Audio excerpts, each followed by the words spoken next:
so here we are in the new garage.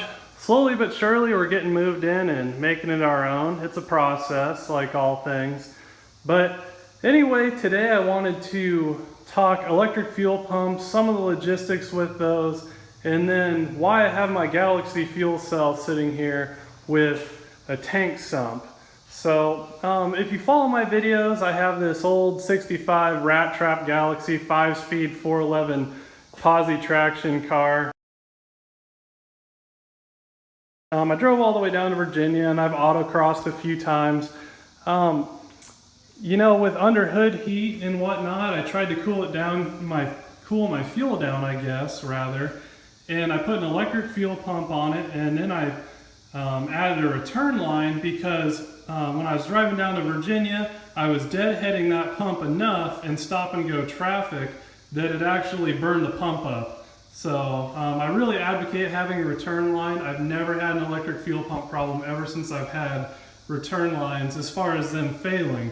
But I have had one problem, and that's, and most people might not throw their car around quite like I do, but you know, when I get into hard cornering, like on the autocross track, my fuel will slosh away from my pickup. And now I had it set up before, is I have a little pickup here with a tube that comes down here. It's a metal tube, it's not like it's flopping around, but I have a pickup just like any you know, normal mechanical fuel pump would have. Well, even though I had my electric fuel pump mounted lower than my gas tank, you know, it still has to come up and over. And what would happen is my fuel would slosh away and I'd lose my prime on my pump, and you know, we'd go lean, we'd watch it on the O2 gauge go dead lean, it'd backfire, and then after a while it would pick that fuel prime back up again, and then we'd be going again. So the other day I was helping my buddy Robbie put one of these diesel RX sumps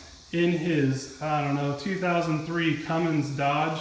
And you know, he put it in because he's got an external pump. And it was interesting, you know, we ran the pump where it had the pickup, you know, like the up and over style, where he was just pulling off the return line of his old fuel pump, and that pump that he had just installed on the rail was whining real bad anyway. He had one of these, we put it on, quieted the pump down, and it worked tremendously well. So anyway, it kind of tripped my radar about these. You know, I always wanted a bottom sump tank, and if you don't have a tank yet for your car, I recommend getting one. But these are a nice unit. They got O-rings in there.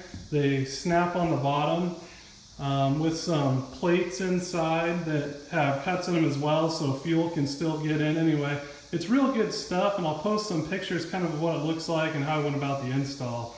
But I just wanted to make mention of this. If you're kind of, you know, this is kind of for the upper end guys who do some irregular stuff like I do. But I drive these carbureted cars every day, and I've tried to make them, you know, prove that they're reliable. You can make them reliable, consistent, and trustworthy. And so far we've done that. But, you know, this is just even another step in the right direction. So definitely something to look into, a diesel RX product. You can take any tank and drill it out and put one of these on here. They're a really nice unit, and you know, I'm pretty confident they're going to solve all my fuel slosh problems. And like all things with electric fuel pumps, again, if you're having issues with them, the first thing you want to make sure is your electric fuel pump mounted back close to your tank, and is the vane part that's actually pumping the fuel mounted lower than your gas tank. You want a good gravity feed to it. So this even improves the likelihood of having that good gravity feed with a good 1/2-inch fitting here, bigger supply line than a sender line. And anyway, I like it. I like it. So definitely, if you're an electric fuel pump guy, something to look into. Really neat product there. Not paid to say it whatsoever, wish I was, but you know, I just try and get this stuff out to you guys. So anyway, hope you enjoyed the video and hope it was slightly informative. As always, you can drop a question in the comments section, and I always get back to everyone pretty quick. So anyway, there you have it. Tank sump.